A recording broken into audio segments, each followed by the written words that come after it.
del el discurso número 61 del Majjhima Nikaya, de los discursos de extensión intermedia, el Ambalatika Rajulovada Sutta, que se traduciría como el discurso sobre las instrucciones a Rájula en la piedra mango. No sé si quisieran discutir, yo lo que haría sería leer el discurso y discutirlo un poco, ¿no? Resaltar algunas de las ideas centrales, ¿no? Creo que es un discurso, es interesante que se sugirió porque en realidad es un discurso cardinal, ¿no? Es un discurso, yo creo que de los más importantes en la división de los discursos de extensión intermedia, ¿no? Es un discurso muy importante como lo puede ser el del entendimiento correcto o el satipatthana o atención a la respiración. Todos esos son discursos fundamentales, por supuesto, pero este no, tal vez no es un discurso muy conocido, no es muy popular, pero sin embargo creo que es un discurso clave eh, y sobre todo tanto para la comunidad monástica como para los laicos, ¿no? Es un discurso en el que no hay, digamos, aspectos abstrusos o difíciles de entender de la doctrina, sino que es una instrucción muy directa, muy simple, ¿no? Pero creo que es uno de ese tipo de discurso que uno como practicante laico debería de vez en cuando volver a leer, ¿no? Es el tipo de discurso que es para toda la vida, ¿no? Entonces, creo que sería bueno discutirlo. Eh, yo quisiera hablar un poquito, dar un pequeño preámbulo, ¿no? Al discurso, porque no sé qué tanto sepan ustedes acerca de Rájula, el hijo del Buda. Entonces quisiera hacer mención un poquito de ciertos eventos en su vida para que de alguna forma tengamos un contexto no para entender el discurso es autosustentable, no necesita explicación previa para entenderse, pero creo que sería interesante para algunos de ustedes, si es que no conocen la historia de Rájula, sería interesante narrarles algunos detalles, ¿no? Eh, Rájula es el hijo fue el hijo único del príncipe Siddhartha, cuando era un bodhisattva. Vivía en el palacio, como ustedes saben, en Kapilavatthu, en ese pequeño reinado, y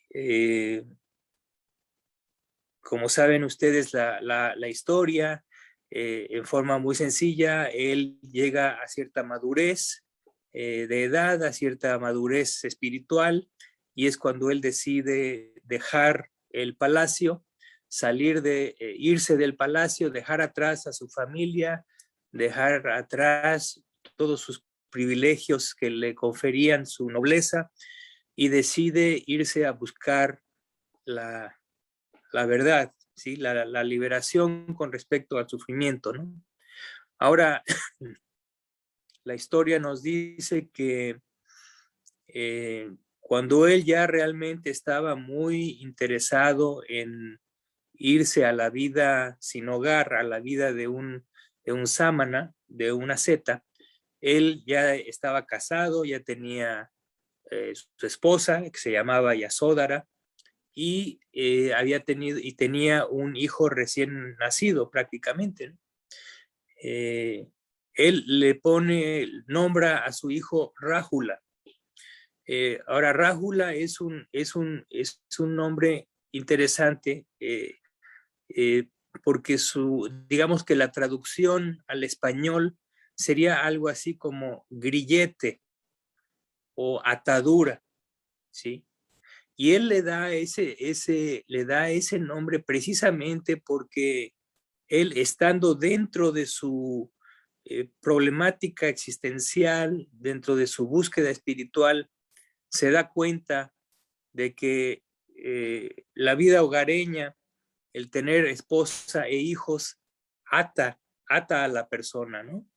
Ata a la persona por diferentes razones, razones tales como el apego, pero también razones como la responsabilidad, por ejemplo, etcétera, etcétera. Entonces, en la víspera de él tener su primer hijo, él decide escoger ese nombre como un aspecto, como una ironía, por decirlo así, ¿no?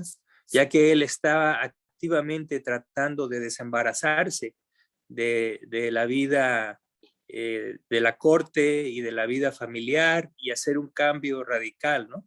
Entonces le pone ese nombre, le pone rájula, grillete o atadura. Bien,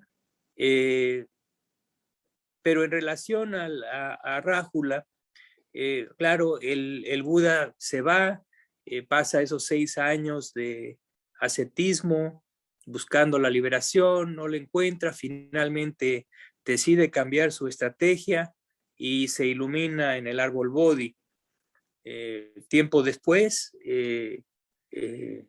empieza a vagar por el norte de la India, hace contacto con sus ex compañeros de lucha espiritual, les da el famoso discurso sobre la puesta en marcha de la rueda de la ley, el primer discurso, eh, eh, a través del cual se empiezan a iluminar, ¿no? En ese discurso y en los que le siguen, sus compañeros logran el estado de Arahant finalmente, y a medida que pasa el tiempo, rápidamente la comunidad monástica crece, vamos a decir que exponencialmente, casi, casi, ¿no?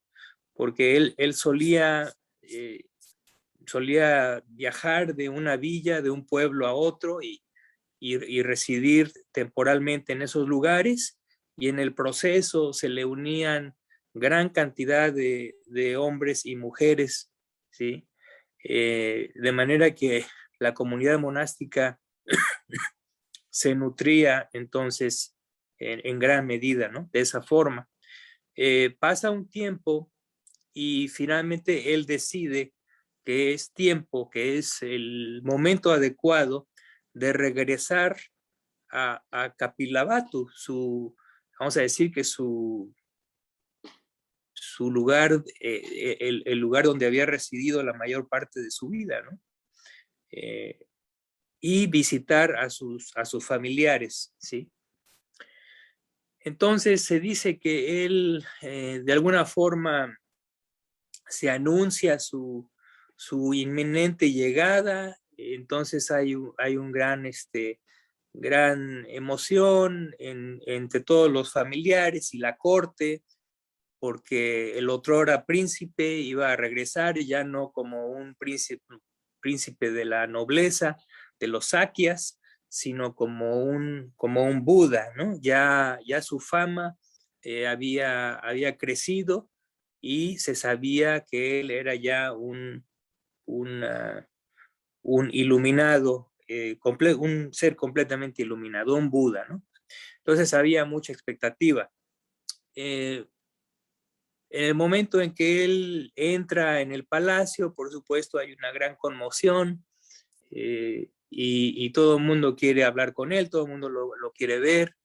Y en ese momento, el que entra al palacio y es seguido por la comunidad de monjes y por todos sus parientes, sirvientes, etcétera, etcétera, Yasódara permanece en el palacio a cierta distancia, dice la historia, ¿no? Ese es lo que se dice, ¿no? Que ella estaba viéndolo, y en ese momento ella se encontraba con Rájula, que era un pequeño niño de eh, algo así como 7 o 8 años tendría en ese momento.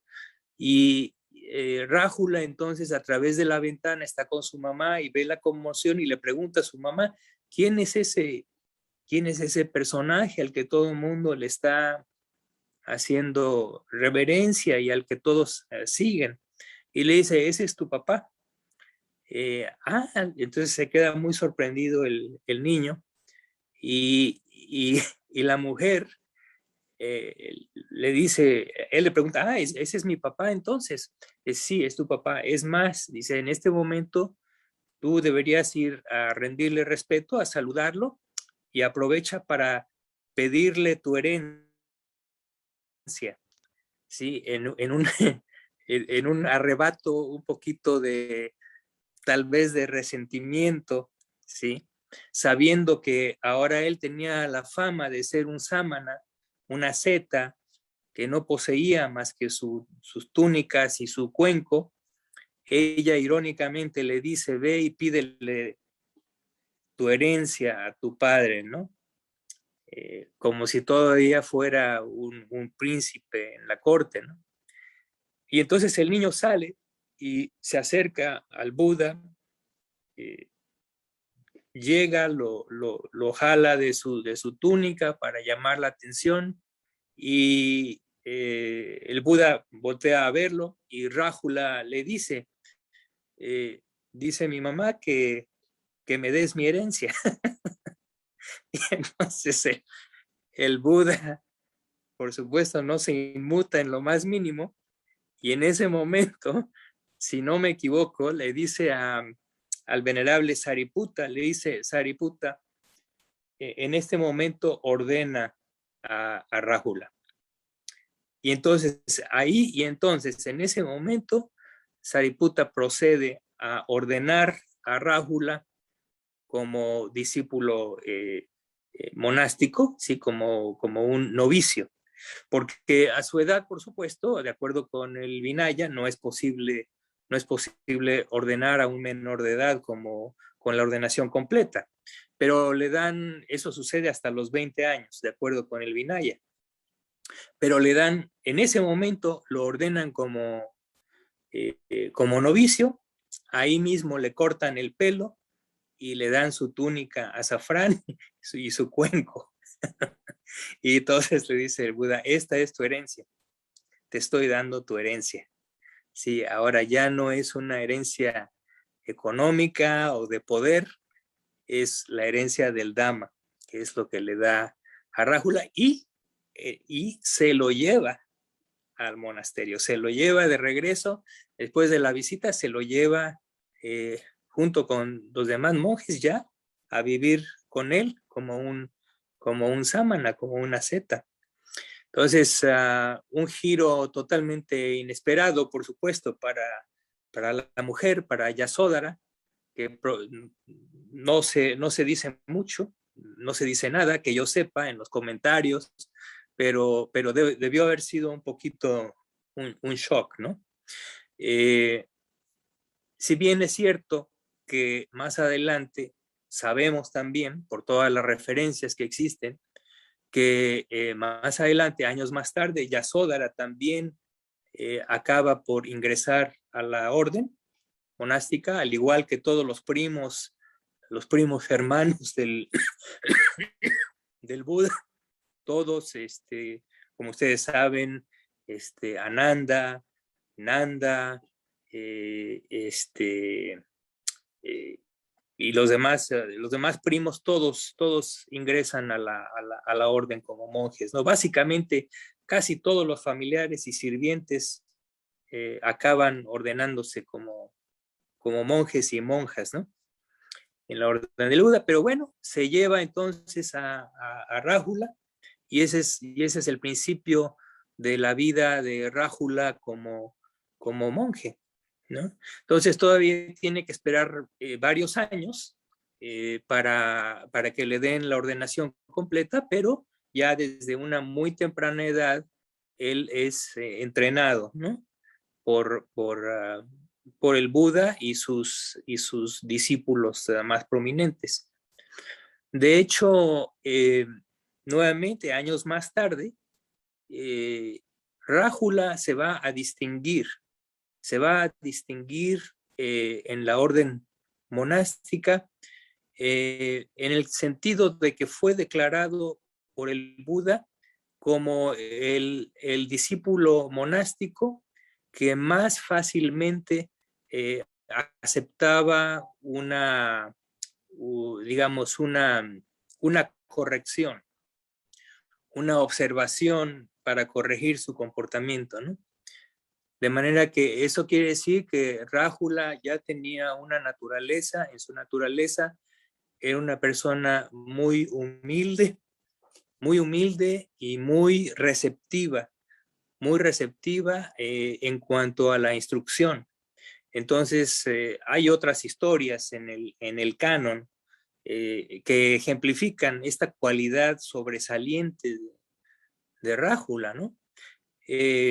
Se dice que en alguna ocasión, creo que todavía como novicio, él se encargaba, entre otras cosas, de limpiar, digamos, el espacio principal de meditación, lo que le llamaríamos en un monasterio la sala de meditación, ¿no?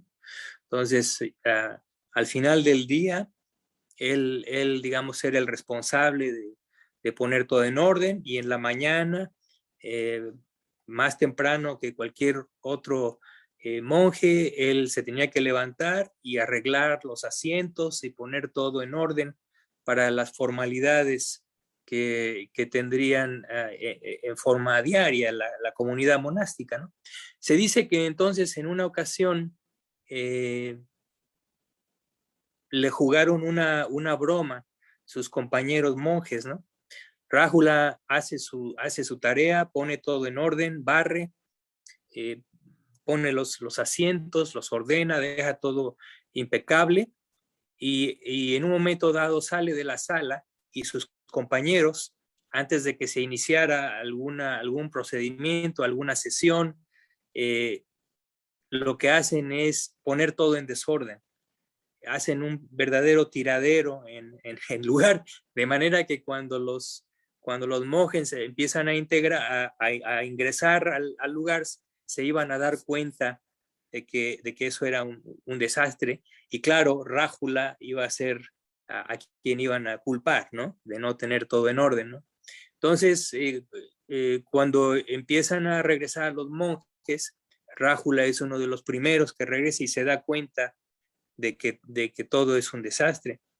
Entonces, en lugar de reaccionar, digamos, reclamando o, digamos, acudiendo al Buda para decirle, no, mira, yo dejé todo bien, esto, y alguien hizo todo un desorden, en lugar de hacer eso, él simplemente, sin decir una palabra, en ese mismo momento, empieza rápidamente a poner todo en orden sin solicitar la ayuda de nadie. Él solo nuevamente limpia todo, pone todo en orden justo a tiempo para que la reunión empiece, y después de haberlo hecho, no profiere una sola palabra acerca del incidente, no dice absolutamente nada.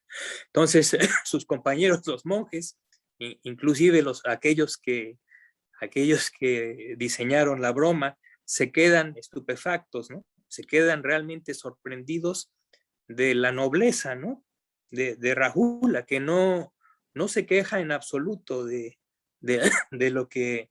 Y él sabía perfectamente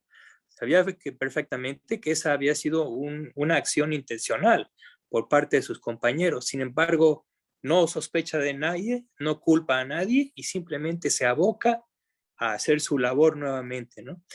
Entonces eso queda en la memoria de todos sus compañeros, y digamos que es el principio del gran respeto que entonces la comunidad le tiene a Rájula por ese tipo de cualidades, ¿no? Entonces es esa humildad y esa capacidad para asimilar las, las indicaciones, las sugerencias, inclusive los regaños por parte del Buda o por parte de sus maestros, ¿sí? Esa docilidad, una gran docilidad que tiene él, ¿no? Entonces, esto como antecedente para que entiendan ustedes el tono de este discurso, ¿no? Ahora, si no me equivoco, parece ser que la ocasión de este discurso se da cuando en un momento dado el Buda, temprano en la mañana, percibe que de alguna forma Rájula, en su interacción con sus compañeros monjes, profiere alguna mentirilla, lo que nosotros llamamos una mentirilla piadosa, ¿no? O una mentira blanca, ¿no? Algo, algo que de ordinario no consideraríamos de mucha consecuencia, pero el Buda con sus superpoderes tiene esa percepción, se da cuenta de que eso ha sucedido con el novicio Rájula, y él tendría, no sé, en aquel entonces, cuando eso sucede, él tendría unos 12 años, una cosa así. Ya había pasado un poco de tiempo como novicio. Entonces, el Buda decide que en el atardecer, después de las cosas que tenía que hacer en el día, decide encaminarse a enfrentar a Rájula, y precisamente en ocasión de lo que él había percibido, a darle este discurso, ¿sí? Como una admonición, como una corrección, ¿sí? Con el objeto de corregirlo, ¿sí? Entonces, nuevamente, ese es otro aspecto que no se menciona en el discurso, pero es digamos, el punto de ocasión para que el Buda le dé este discurso. Ahora hay que entender una cosa, es muy interesante. Este discurso, eh, como les dije, en muchos aspectos es muy importante, muy central, ¿no? Y a pesar de que se origina a partir de un incidente personal, ¿sí? Es decir, un incidente en la vida de Rájula, y que está dirigido a su hijo en forma aparentemente específica, eh, la sabiduría del Buda es tal que se asegura de que este discurso sea bien conocido, porque es una ayuda no solamente para Rájula, sino para todos sus seguidores, ya sean monásticos o laicos, ¿no? Entonces, hay que tomar en cuenta esto también, ¿no? Es una enseñanza muy fundamental, y la enseñanza básicamente consiste de dos partes, ¿no? Voy a adelantar esto un poco. La primera parte, el Buda hace un énfasis en la importancia que tiene la cualidad espiritual de la veracidad, ¿sí? El, el decir siempre la verdad, ¿no? Y el segundo aspecto en esta enseñanza es la importancia que tiene el reflexionar en nuestras acciones, ¿sí? Eh, Antes de llevarlas a cabo, durante el tiempo en la que las llevamos a cabo, y posteriormente, habiendo llevado a cabo cierta acción, uno debe, en retrospectiva, analizar dicha acción. Entonces, básicamente esas son las dos partes en las que se divide el discurso. Entonces, voy a proceder a... La lectura no la voy a hacer completa. En la segunda parte solamente voy a mencionar las acciones físicas, pero ya haré la aclaración de que lo que continúa es las acciones verbales y mentales, ¿no? Pero porque la instrucción es exactamente la misma. Entonces, y no quiero hacerlo demasiado largo. Entonces, el discurso dice así: instrucciones a Rájula en la piedra mango. Eh, por cierto, esta piedra mango es un sitio en la India, cerca de una gruta, ¿sí? Habría alguna formación pétrea que era, digamos, en la vecindad en donde permanecía Rahula, ¿no? Tenía esta característica física, este lugar. De ahí el nombre de instrucciones a Rahula en la piedra mango. Dice así el discurso: esto he escuchado. En una ocasión, el bendito permanecía cerca de Rajagaha, en la gruta de bambú, lugar de alimento de las ardillas. En ese entonces, el venerable Rájula se encontraba en la piedra mango. Entonces el bendito levantándose de sus aposentos, avanzada la tarde, fue a donde el venerable Rájula se encontraba en la piedra Mango. El venerable Rájula lo vio venir desde lejos y al verlo dispuso un asiento y agua para lavarse los pies. El bendito se sentó en el asiento dispuesto y habiéndose sentado se lavó sus pies. El venerable Rájula, haciendo reverencia al bendito, se sentó a un lado. Entonces el bendito, habiendo dejado un poco de agua en el recipiente de agua, dijo al venerable Rájula: Rájula, ¿ves esta pequeña cantidad de agua que quedó en el recipiente? Sí, señor. Eso es lo poco de contemplativo que existe en cualquiera que no sienta vergüenza al decir una mentira deliberada. Habiendo desechado la pequeña cantidad de agua sobrante, el bendito dijo al venerable Rájula: Rájula, ¿ves cómo esta pequeña cantidad de agua es desechada? Sí, señor. Rájula, lo que exista de contemplativo en cualquiera que no siente vergüenza al decir una mentira deliberada, será desechado justo de esta manera. Habiendo volteado el recipiente de agua boca abajo, el bendito dijo al venerable Rájula: Rájula, ¿ves este recipiente cómo es volteado boca abajo? Sí, señor. Rájula, lo que exista de contemplativo en cualquiera que no siente vergüenza al decir una mentira deliberada, será volteado boca abajo justo de esta manera. Habiendo volteado el recipiente de agua boca arriba, el bendito dijo al venerable Rájula: Rájula, ¿ves cómo este recipiente está vacío y hueco? Sí, señor. Rájula, lo que exista de contemplativo en cualquiera que no siente vergüenza al decir una mentira deliberada, está vacío y hueco justo de esta manera. Rájula es justo como un elefante real, inmenso, con pedigrí, acostumbrado a batallas, sus colmillos como postes de una carroza. Al ir a una batalla, usa sus patas delanteras y sus patas traseras, sus hombros y muslos, su cabeza, orejas, colmillos y cola, pero permanece cuidando su tronco. El entrenador del elefante nota esto y piensa: este elefante real no ha dado su vida por el rey, pero cuando el elefante real, habiendo ido a batalla, usa sus patas delanteras y sus patas traseras, sus hombros y muslos, su cabeza, orejas, colmillos, su cola y su tronco o trompa, el entrenador lo nota y piensa: este elefante real ha dado su vida por el rey, no hay nada que no haga. De la misma forma, Rájula, cuando alguien no siente vergüenza de decir una mentira deliberada, no hay maldad, te digo, que él no hará. Por esto, Rájula, debes entrenarte a ti mismo. Yo no diré una mentira deliberada ni en broma. Entonces, esa es la primera parte, ¿no?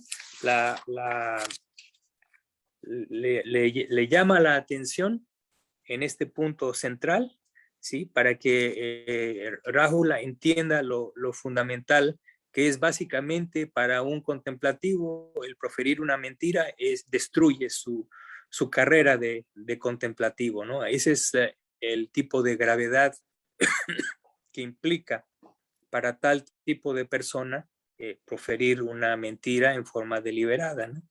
Entonces es importantísimo. Y aquí quisiera yo hacer unos cuantos comentarios, ¿no? El primero es que, como ustedes saben muy bien, dentro de Sila, de la moral budista, el aspecto de la veracidad es central, ¿no?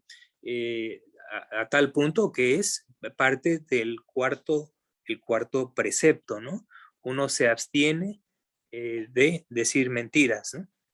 Los 5 preceptos son la abstención de tomar la vida de seres vivientes, la abstención de robar, el abstenerse de conducta sexual incorrecta.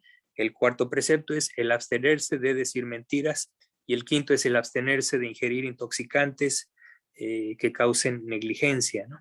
Entonces es un aspecto, como lo dije, absolutamente central tanto para los monásticos, monjes y monjas, como para los seguidores laicos, ¿no? Otro aspecto que recalca eh, la centralidad y la importancia de de la actitud veraz, porque en realidad es un aspecto, hay que entender esto, ¿no? A lo que se está refiriendo aquí es no tanto a que si uno tiene la certeza o la capacidad de enunciar o definir la verdad, no es eso. A lo que se refiere es a la actitud que uno tiene, ¿no? Es decir, uno estando plenamente convencido de algún hecho o algún aspecto de la realidad, uno emite digamos, hace una aseveración en forma fidedigna, de manera que hay congruencia entre lo que uno entiende y lo que uno expresa, ¿no? A eso es a lo que se refiere. O sea, no quiere decir que uno dice la verdad porque uno posee la verdad. No es en ese sentido. No es en ese sentido de ninguna forma, ¿no? Uno puede, digamos, en términos de hechos, puede proferir una aseveración falsa simplemente porque se equivocó en su percepción, pero no porque hubiera una intención de proferir una falsedad. En ese caso en ese caso no se rompe el precepto, ¿sí? Porque nuevamente para romper el precepto tiene que existir la intención de distorsionar los hechos, de la intención de distorsionar la realidad para conferir una imagen, una idea, un entendimiento falso o incorrecto, ¿no? Entonces, hay que entender bien el sentido del precepto y el sentido del principio fundamental que es la veracidad, ¿no? Entonces, nuevamente, para recalcar la importancia de esto, creo que es interesante notar, hay un hecho, digamos, en toda la doctrina del Buda, y sobre todo eso lo vemos en el Canon Pali, en las historias Yataka. Las historias Yataka es todo un cúmulo de narraciones del Canon Pali que describen en detalle las vidas previas, cierto número de vidas previas del Buda, ¿no? Cuando era un bodhisattva, es decir, cuando era todavía un buscador de la iluminación, ¿no? Desde luego que desde el momento en que se confirma su futuro como el Buda Sakyamuni, cuando era un asceta, eh, eh, pasa un tiempo incalculable, ¿no? Básicamente son 4 incalculables y 100,000 eones pasan antes de que esa persona que había sido confirmado por un Buda en el pasado se convierta en el Buda Sakyamuni. Y por supuesto, en este tiempo incalculable, gigantesco, pues hay miles y millones de vidas que tienen que transcurrir para el Bodhisattva, ¿sí? En su carrera como futuro, eh, en su carrera como futuro Buda, ¿no? Ahora, las historias Yataka, si no me equivoco, puedo estar equivocado, pero si mi memoria no me falla, son aproximadamente unas 500 historias que describen y detallan cómo el Buda transcurre a través de samsara, a través de la serie de renacimientos en diversas vidas o existencias, ¿no? Llega en un momento dado a ser un animal, o en otras ocasiones es humano, en otras ocasiones es una deidad, y así hay todo un rejuego de existencias.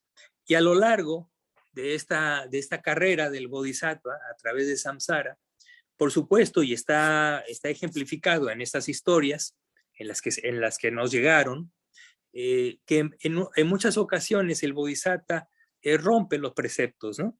Hay ocasiones en que rompe los preceptos, a veces hay ocasiones en las que mata, hay ocasiones en las que es un cazador, por ejemplo, es un cazador, hay otras ocasiones en que es un ladrón, ¿sí? O sea, roba, hay otras ocasiones en que seduce a mujeres casadas, entonces rompe el precepto, y también hay un récord de que en un momento dado, como humano ingiere alcohol y como resultado de eso rompe diversos preceptos, etcétera, etcétera. Pero aquí lo más importante es que en esa larguísima carrera, el Bodhisattva rompe diversos preceptos a medida que va a lo largo de esa carrera, pero jamás rompe el cuarto precepto. Entonces, eso es un aspecto sobresaliente, ¿no? Eso da una idea de ya la cualidad espiritual del Bodhisattva, ¿no? O sea, rompe todos los preceptos menos el cuarto. Nunca profiere una mentira en forma intencional. Y esto tiene mucho sentido desde el punto de vista del Dhamma, ¿no? Porque básicamente el Dhamma lo que busca es la verdad, ¿no? Entonces, el proferir una mentira es exactamente el polo opuesto, es el polo opuesto de lo que se está buscando, ¿no? Entonces, por esa razón, el Bodhisattva no rompe ese precepto, ¿no? Claro, como ustedes ya saben, en su última existencia, él termina perfeccionando todas las paramis, todas las perfecciones espirituales, y entonces ya se apresta en su última existencia, a convertirse en un Buda y a iluminarse completamente por sí mismo, ¿no? Entonces, pero ese es el aspecto interesante con respecto a la veracidad que quería yo comentar con ustedes. Bien, ahora voy a continuar con la segunda parte del discurso. Después de haberle mencionado estas cosas acerca de la recomendación de nunca decir una mentira, le dice a Rahula, ¿qué piensas, Rahula? ¿Para qué es un espejo? Para reflejar, Señor, le contesta Rahula. Y el Buda le dice, en la misma forma, Rahula, las acciones corporales, las acciones verbales y las acciones mentales deben ser realizadas con reflexión repetida. Siempre que quieras realizar una acción corporal, debes reflexionar en ello. Esta acción corporal que quiero realizar conducirá a autoaflicción, a aflicción de otros o a ambas. Se tratará de una acción corporal indigna con consecuencias dolorosas, resultados dolorosos. Si en tu reflexión sabes que conducirá a autoaflicción, a aflicción de otros o de ambos, será un acto indigno con consecuencias dolorosas, resultados dolorosos, entonces cualquier acción corporal de ese tipo no es absolutamente inadecuada para que tú la realices. Pero si en tu reflexión sabes que no causaría tal aflicción, se trataría de una acción corporal digna, con consecuencias placenteras, resultados placenteros, entonces cualquier acción corporal de ese tipo es adecuada para que tú la realices. Mientras realizas una acción corporal, debes reflexionar en ello.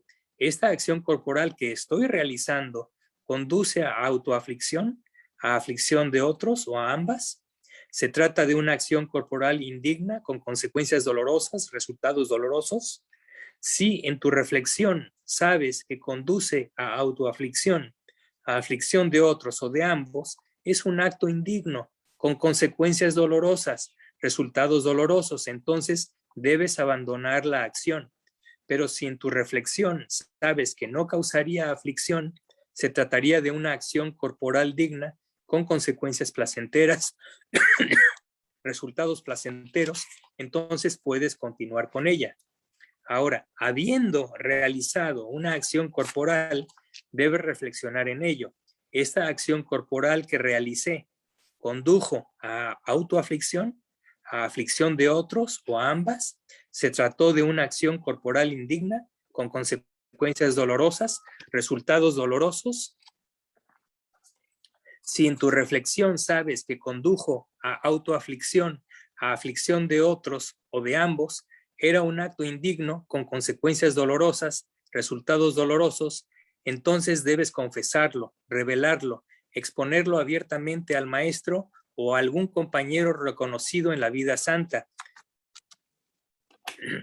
Pero si en tu reflexión sabes que no causó aflicción, se trató de una acción corporal digna con consecuencias placenteras, resultados placenteros, entonces debes permanecer mentalmente en calma y gozoso, entrenando día y noche en cualidades meritorias. Entonces, eso es a lo que se refiere a su instrucción con respecto a la reflexión en las acciones corporales. Repite básicamente el mismo texto, la misma tónica, la misma instrucción, la repite exactamente igual para las acciones verbales y posteriormente para las acciones mentales, ¿no? Es el mismo formato. Entonces, finalmente, para concluir el discurso, después de haber mencionado esto, el Buda le dice a Rájula, Rájula, todos aquellos brahmanes y contemplativos en el curso del pasado que han purificado sus acciones corporales, acciones verbales y acciones mentales, lo hicieron mediante la reflexión repetida de sus acciones corporales, acciones verbales y acciones mentales, justamente de esta manera. Todos los brahmanes y contemplativos en el curso del futuro que purificarán sus acciones corporales, acciones verbales y acciones mentales, lo harán mediante la reflexión repetida de sus acciones corporales, verbales y mentales, justamente de esta manera. Todos los brahmanes y contemplativos en el presente que purifican sus acciones corporales, acciones verbales y mentales, lo hacen mediante la reflexión repetida de sus acciones corporales, verbales y mentales, justamente de esta manera. De esta manera, Rájula, debes entrenarte a ti mismo. Purificaré mis acciones corporales a través de la reflexión repetida, purificaré mis acciones verbales a través de la reflexión repetida y purificaré mis acciones mentales a través de la reflexión repetida. De esta manera es como debes entrenarte a ti mismo. Esto es lo que el bendito dijo.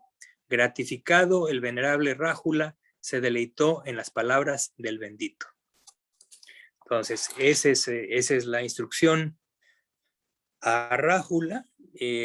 Como ustedes podrán entender, es un discurso absolutamente fundamental de una grandísima relevancia práctica. Casi es un discurso que bien seguido pondría a cualquier persona en la antesala de la iluminación, ¿no? Porque está implícito, hay toda una serie de cualidades están implícitas, ¿no? La capacidad introspectiva, la atención plena, con comprensión clara, la reflexión sabia, etcétera, etcétera. Todo eso está implícito ya en este discurso. Entonces como les dije al principio, es tan importante que valdría la pena siempre tenerlo a la mano, ¿no? Para de vez en cuando revisarlo nuevamente, inspirarse, ¿no? Leerlo y nuevamente promover esa reflexión, que es lo que es el punto central, ¿no? que el Buda está haciendo, la importancia central de la reflexión en las acciones previamente a ejecutarlas, durante la ejecución. O sea, aquí está lo interesante, ¿no? Que inclusive durante la ejecución uno debe reflexionar en el momento en que uno ejecuta la acción y posteriormente, como había mencionado, en retrospectiva uno debe analizar las acciones, ¿no? Y hacer las determinaciones correspondientes, ¿no? Ya sea para continuar este tipo de acción o para autorrestringirse, ¿no? Entonces, es un muy buen discurso. No sé si tengan algún comentario o pregunta.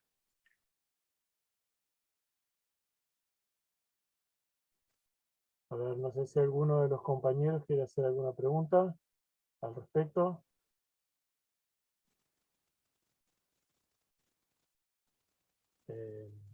Voy a permitir, ahí están los micrófonos habilitados para que quiera hacer alguna pregunta.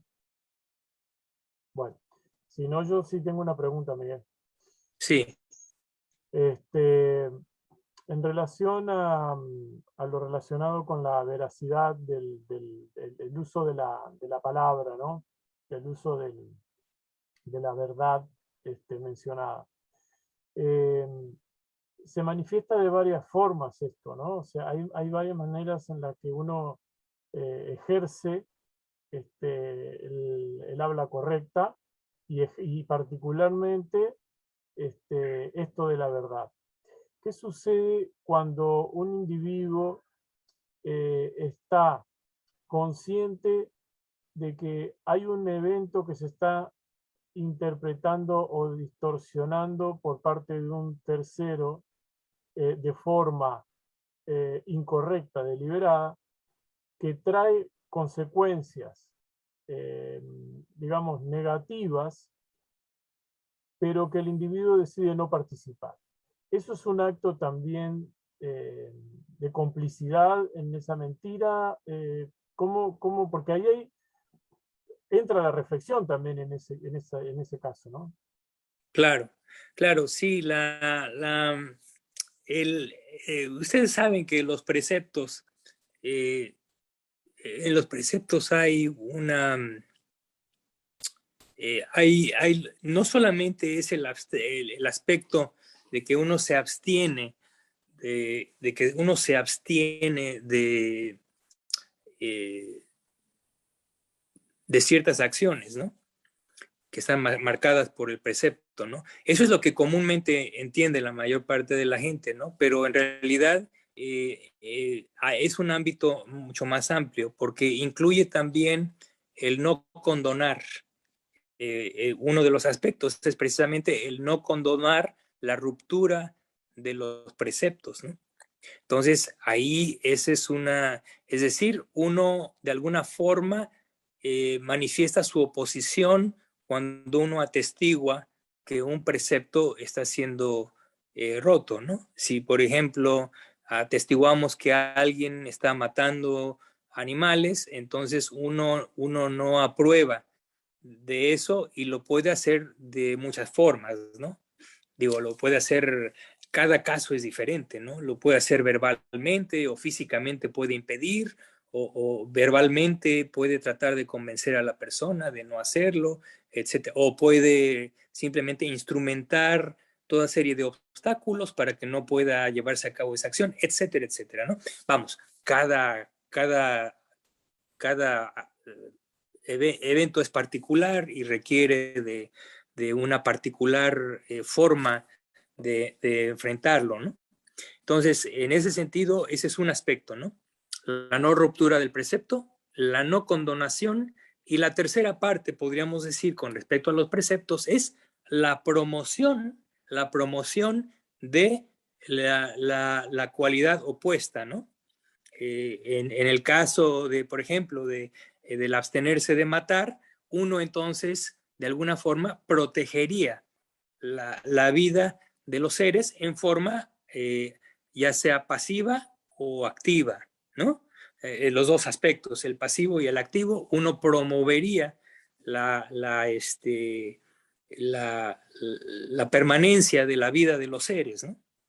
O, por ejemplo, uno promovería el no robar, el abstenerse de robar, uno ensalzaría a la persona que fuera honesta y que no robara, uno activamente o pasivamente exaltaría esa cualidad, por ejemplo, ¿no? Entonces, están esos dos aspectos que son aparte de no romper el precepto, ¿no? La primera parte es no condonar y la segunda parte es promover lo opuesto, ¿no? En el caso del quinto precepto, uno promovería la sobriedad, ¿no? Digamos, en alguna reunión familiar, todo el mundo está tomando alcohol, uno sigue el precepto, entonces uno de alguna forma manifestaría desde luego aquí se requiere un poco de sabiduría, ¿no? De saber qué tanto voy a decir Claro, en el contexto en el que me encuentro, ¿no? claro, Si estoy en una reunión familiar de fin de año, ¿sí? En donde todo el mundo está tomando alcohol, yo definitivamente eh, no, primero que nada, no me prestaría yo para promover eso, ¿no? O sea, si alguien me pide, oye, sírveme un whisky, por favor. Y eso me sucede a cada rato, ¿no? Familiares llegan y me dicen, sírveme un whisky, le digo, perdóname, pero no puedo, no puedo servirte, mírate, Te traigo comida con mucho gusto, te sirvo un plato de sopa con mucho gusto, pero no puedo hacer eso porque yo estoy siguiendo mi precepto, ¿no? Y generalmente la gente lo entiende y simplemente no hay mayor discusión y siempre lo digo yo en una forma muy amable, no con una actitud reprobatoria también, porque también ese es el otro aspecto, ¿no? O sea, eh, si uno es muy fanático de los preceptos, entonces puede uno tomar una actitud equivocada en la no condonación, ¿no? Y eso de hecho sería contraproducente porque la gente lo que va a percibir va a tener una percepción un tanto errónea, ¿no? Entonces, aquí la cuestión de la no condonación es muy, muy, muy sutil, ¿no?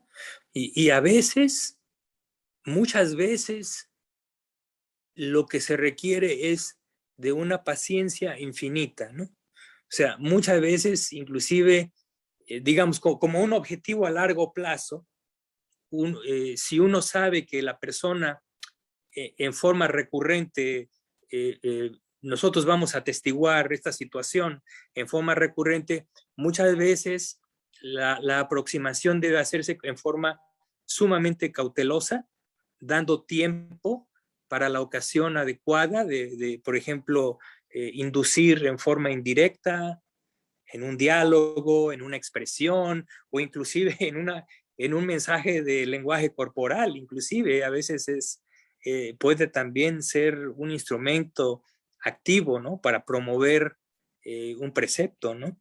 Entonces, la pregunta es una pregunta abierta, porque es muy difícil de contestar en forma categórica. O sea, cada caso es particular, ¿sí? En tiempo y espacio y en cuanto a personalidades, ¿no? Entonces, pero el principio, digamos, los principios fundamentales ahí están. Las ocasiones son particulares y únicas, pero el principio es fundamental, ¿no? Uno no rompe el precepto, uno no lo condona y por otra parte, si hay oportunidad, uno activamente promueve el opuesto, las cualidades opuestas con respecto a las transgresiones, ¿no? Entonces, esa sería la respuesta, ¿no? Bien. Y desde luego hay que entender lo siguiente, ¿no? La medida en la que uno puede hacer una corrección a otra persona será la medida de sabiduría que tengamos, ¿sí? Por ejemplo, aquí en el caso de Rájula, ¿no? El Buda no llegó y le dijo, Rájula, ¿cómo es posible que tú profieras mentiras? Yo lo vi con mis superpoderes y dijiste esto y el otro. Y dice, eso está muy mal. No lo hace de esa forma, ¿no? Sino que lo hace en una forma tan elegante, ¿no? Le trae el cuenco con el agua para lavar los pies y le dice, mira, Rájula, ¿ves lo poquito de agua que queda aquí? ¿Ves lo poquito que queda? Así de poquito es lo que queda de contemplativo en una persona que profiere una mentira deliberadamente, ¿no? Es decir, no lo está acusando directamente, no le está llamando la atención directamente, pero sí le está exponiendo un principio fundamental general y lo hace en un contexto y de una forma que es impersonal, básicamente, ¿no? Entonces yo pienso en muchas veces parte de la sabiduría es decir las cuestiones en forma un poco impersonal. Por ejemplo, en las relaciones humanas, ¿no? Se le corta a él, ¿verdad? Cuando uno trata de corregir a alguien, uno no dice, pero es que tú tienes esto o tú haces esto, sino que diríamos, por ejemplo, en la mente a veces surgen este tipo de cosas, ¿no? La mente puede reaccionar de esta forma u otra, ¿no? Está uno hablando de la mente, no está uno hablando de la persona, aunque el efecto es exactamente el mismo. Uno simplemente cambia un poco el lenguaje, ¿no? Entonces, están toda esta serie digamos, de formas, ¿no? En las que uno puede intervenir, ¿no? Sí. Bueno, muchas gracias, Miguel. Ana quería preguntar algo y Tato también, creo. Sí, Ana. Buenas noches, Miguel. Primero agradecerle su generosidad con su tiempo para nosotros. Sí, Ana. Primero quería comentarle que las yatacas las conocemos bastante porque el año pasado estuvimos todos los lunes, yo leía una, la grababa, la pasaba en la mañana al grupo y a la noche las comentábamos. ¿tá? Ah, qué maravilla, maravilloso. Sí, y bueno, que el Buda nació como un médico, como un carpintero, como un tesorero, como... Igual yo me incliné por las veces que el Buda nació como animal, debido a la generosidad, porque es un tema que me gusta mucho y siempre, casi todas las que leí enfocaban la generosidad. Sí. Bueno, eso para contárselo nada más. Después tenía una duda bien chiquitita. ¿A todos los budas las mamás se le mueren a los 7 días? Yo leí eso, esa era una pregunta. Y después leí un sutta que no lo terminé de entender, que hablaba de la mentira, que el Buda llegó a un pueblo y había una obra de teatro, le preguntaron sobre los actores, si eran buenos o si eran malos, porque inventaban, molestaban a la gente, la hacían mentir, la hacían divertirse, los excitaba, hablaba de la muerte. Y el Buda le preguntaron qué opinaba y él dijo, de eso no quiero hablar. Después por segunda, por tercera vez, de eso no quiero hablar. Y después al final dijo que en realidad excitaba la mente, pero yo no terminé de entender si al Buda le parecía bien o en aquella época no estaba bien visto el teatro, o era todo como... llevaba los... No sé por qué el Buda no le gustaba eso de los actores. No entendí la respuesta de la mentira, ¿no? Sí, yo vagamente, en forma muy vaga, recuerdo ese discurso. Desgraciadamente no lo tengo en la mente, aunque sí, efectivamente, hay por ahí en el canon ese tipo de discurso, y desgraciadamente no recuerdo exactamente. Porque hay muchas veces que él no quiere contestar y dice, de ese tema no quiero hablar ¿no?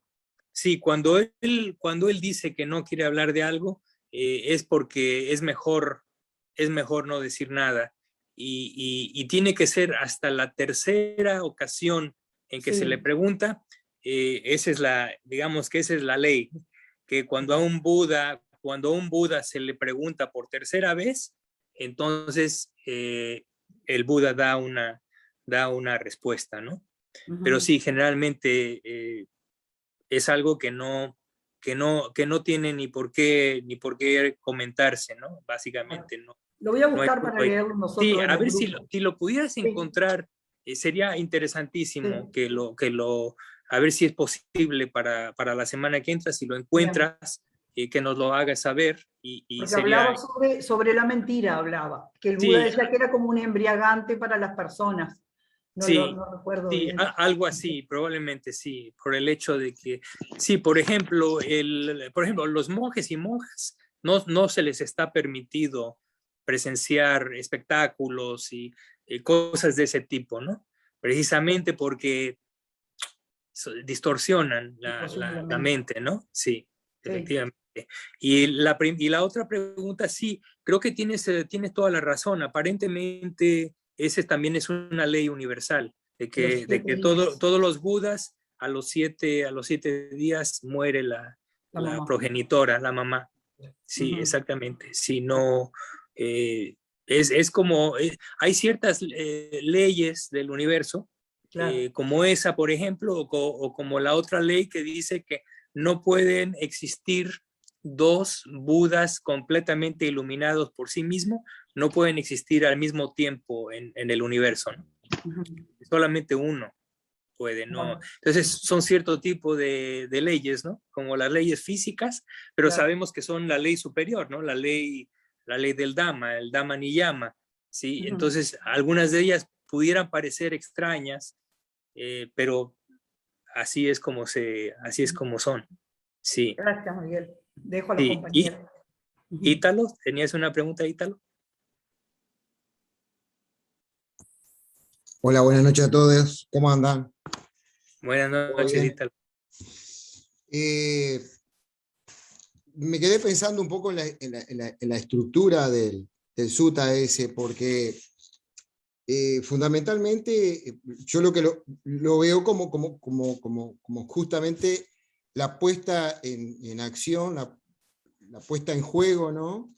de los preceptos como herramientas, como principios de entrenamiento, ¿no? Claro. En el sentido de que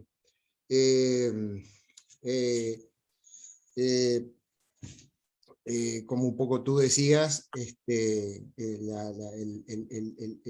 la activación de Sati Sampayañe y Johnny Somaransikara, es decir, todo lo que tiene que ver con ese entramado de la atención desnuda, más clara comprensión, más la reflexión sabia o razonada, ¿no? Así es. Ahí va. Pero en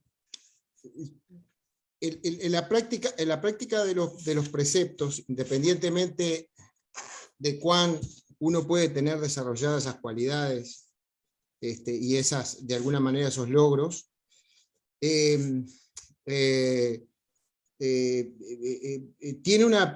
un peso en el contexto en donde esos preceptos de alguna manera se practican.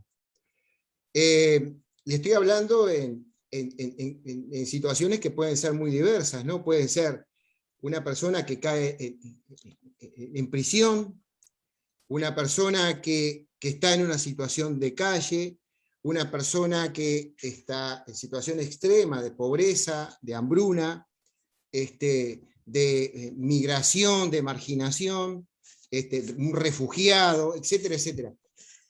Es decir, iríamos al otro extremo en el cual los preceptos de alguna manera podrían ser practicados de una manera mucho más suave, o por lo menos el contexto sería mucho más favorecedor, como por ejemplo un individuo que esté ordenado, ¿no? Sí, claro. Que vendría a ser el otro extremo. Un poco enrabándolo con lo que decía un poco también Edgardo, con relación a esa práctica en el cual el contexto es muy potente, que es muy sobredeterminante, y que pueda ser ese contexto de manera que el individuo quede tan presionado, tan aplastado, en el cual quede entre la espada y la pared, ¿no? En una situación de colapso, por así decirlo, entre Sí. cubrir la dimensión ética y la supervivencia personal. Claro, efectivamente, y mucha gente, muchos practicantes encuentran ese tipo de situación, ¿no? Lo que llamamos, por ejemplo, una situación de vida o muerte, y entonces, con el fin, por ejemplo, de evitar ciertas muertes o lo que sea, uno entonces, por ejemplo, profiere una mentira, ¿no? En aras de salvar. Pero claro, ese es el tipo de compromiso que entonces la persona tiene que hacer, ¿no? Muchas veces la persona no iluminada, de alguna forma, porque todo depende lo que evaluamos, ¿no? O sea, para un monástico, por ejemplo, uno no rompe los preceptos ni siquiera en aras de la vida, ¿no? Ni siquiera en aras de la supervivencia, para un monástico, ¿no? Ahora, para un laico puede haber situaciones, como tú mencionas, de contexto, de una presión increíble, que entonces fuerzan a la persona a mentir, ¿no? Para salir del paso, ¿no? Pero nuevamente aquí, digamos, hay atenuantes, ¿no? Por ejemplo, ¿no? Si es una cuestión de vida o muerte, entonces uno siente, el laico siente que tiene una justificación, pero estamos hablando de un valor mundano. Y aquí es donde viene la parteaguas, ¿no? Hablamos de un valor mundano versus un valor espiritual, ¿no? Que apunta a lo supramundano, que apunta hacia lo supramundano, ¿no? Y aquí es donde realmente la disyuntiva es delicada, ¿no? Muchas veces uno concede, ¿no? Concede la propia debilidad, ¿no? Es decir, bien, entonces estoy reflexionando y veo que la situación es crítica y voy a proferir una mentira, estoy consciente de que lo estoy haciendo. Mi intención es mixta porque por una parte quiero salvar a una persona o a varias personas, pero al mismo tiempo no quiero romper el precepto. Hay un conflicto interno, ¿no? Y sin embargo, entonces uno rompe el precepto en aras del valor mundano. Y bien, pero esas son atenuantes, ¿no? Hay un gran atenuante, primero, en el sentido de que es una acción reflexionada, a pesar de que se rompe el precepto, pero está siendo reflexionado, ¿no? Y segundo, existe el entendimiento de que la ruptura en sí del precepto es algo malsano, hay un entendimiento, ¿no? Entonces, eso es muy diferente y eso lo marca el Abhidhamma muy claramente, ¿no? La distinción entre las acciones malsanas con conocimiento y sin conocimiento. La consecuencia kármica es muchísimo más grave cuando no hay conocimiento que cuando sí lo hay, ¿no? Entonces, recuerden que los preceptos son guías, son estándares a seguir y son algo que es perfeccionable. Digo, no es un cartabón en el que caemos y está perfectamente definido. No, son lineamientos generales y uno acomoda sus acciones de acuerdo a esos lineamientos y el buscador espiritual tiene una carrera junto con los preceptos, ¿no? Que consiste en perfeccionarlos gradualmente, ¿no? Entonces, de entrada no vamos a poder seguir los preceptos a la perfección. Eso solamente un arahant puede hacerlo, ¿no? Entonces, hay que entender eso. Hay que ser también un poquito autotolerante, por decirlo así, y tolerante con los demás también, ¿no?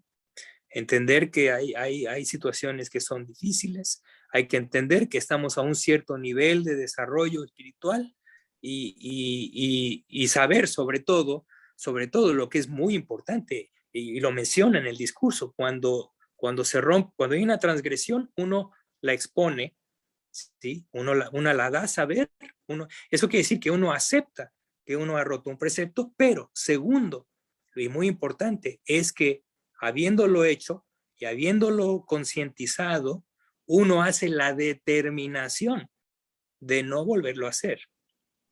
Entonces, ese es parte del proceso de evolución moral del individuo, ¿no? Entonces, digo, no, nosotros los budistas se supone que no debemos de ser rígidos, ¿no? Hay tenemos que considerar todas estas cosas, ¿no? Con sabiduría, ¿no? Y hay que considerar una cierta flexibilidad también, ¿no? Entonces, los preceptos son básicos, es un tema de meditación, es un tema de reflexión, ¿no? Todas estas cosas tienen que reflexionarse, considerarse, analizarse y sobre todo entender claramente lo que representa el precepto, ¿no? Son lineamientos de entrenamiento que son la base para la introspección posterior, el samadhi y la introspección. Esa es la función. El precepto no es para seguirse en sí o para seguirse porque es una cuestión, digamos, moral, ética. Sí, tiene ese aspecto, pero ese no es el aspecto principal en la doctrina del Buda, ¿no? A diferencia, por ejemplo, del maometanismo o del cristianismo, en el que el sentido de las reglas, de los mandamientos, es diferente, el sentido, ¿sí? A pesar de que la letra coincida en algunos aspectos, el sentido es diferente, ¿no? Hay que entender eso, hay que entender. Y es complejo y se va entendiendo a medida que uno aprende más el Dhamma, ¿no? Bueno. Muy bien, creo que ya nos pasamos bastante de tiempo, entonces les agradezco mucho su presencia, les agradezco mucho su atención y nos estaremos viendo la semana que entra. Gracias, que estén muy Miguel. bien, Que esté estén contentos, en paz. Gracias. Gracias, Miguel. Hasta luego. Muchas gracias. De nada. Marché. Hoy te toca. Una te tenía que tocar, si no lo preguntaba yo. No. No, porque lo que pasa Pero que, qué lo que genial pasa esto, que nosotros no nos se damos empezó. cuenta del valor que tiene, ¿no? Esta conversación en vivo y en directo, y que el hombre nos dé las respuestas